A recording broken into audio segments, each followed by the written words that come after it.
Olá, queridos, a graça e a paz do Senhor Jesus. Estamos iniciando mais um Paripense, projeto devocional da Igreja Presbiteriana Central de Araguari.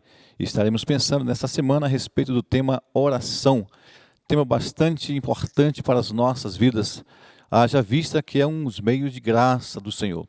Vamos pensar, e queria pensar com você, nesse dia, a respeito dos textos de Filipenses. Paulo, a igreja em Filipenses, capítulo 1, verso 3 e verso 4 apenas. O início da oração, a primeira parte da oração de Paulo a Filipenses, que diz assim: Dou graças ao meu Deus por tudo o que recordo de vós, fazendo sempre com alegria súplicas por todos vós, em todas as minhas orações. Essa oração de Paulo a Filipenses está carregado de agradecimento. Por isso eu queria pensar nessa oração sobre a oração de agradecimento de Paulo aos irmãos em Filipenses. Essa carta está carregada também da palavra Jesus, ou do tema Jesus, também do tema Evangelho, também de comunhão e alegria. Queria pensar com você sobre essa oração de Paulo aos Filipenses, que foi resultado de uma intensa ação missionária e evangelística que ele teve ali com os irmãos em Filipos. Queria pensar então o que Paulo apresenta aqui nesta oração. Queria pensar com você sobre, em primeiro lugar, essa oração, ela tem a forma acirrada, ou seja, uma forma constante. Paulo, então, aqui, ele ora de forma acirrada ou constante. O versículo 4, a parte A, diz assim, faz menção: fazendo sempre, fazendo sempre.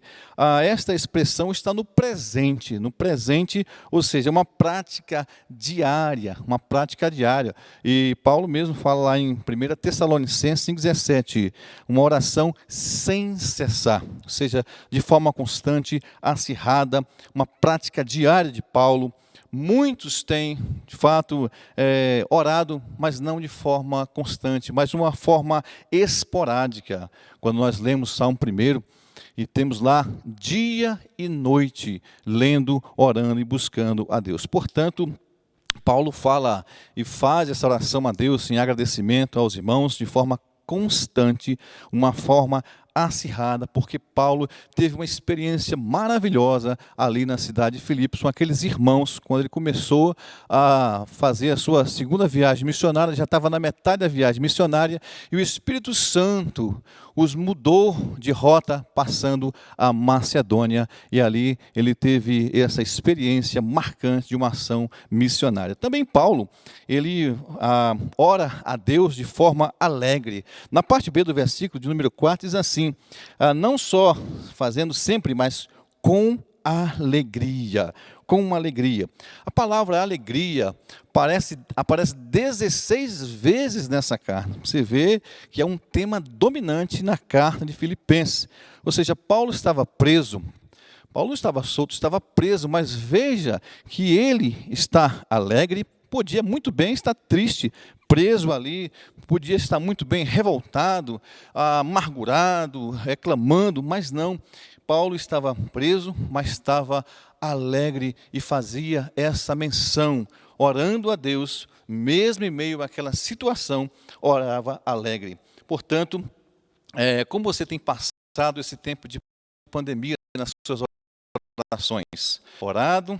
Vocês têm reclamado? É um momento em que devemos pensar bastante nisso. Paulo, ele já tinha passado por vários tipos de situações, passando por situações positivas, situações negativas, mas ele sempre conservava a sua alegria. Paulo também orava, em terceiro lugar, em último lugar, Paulo orava de forma abrangente. Na parte C do versículo nós encontramos assim: orando por todos vós. Olha só, ninguém ficava de fora da oração de Paulo.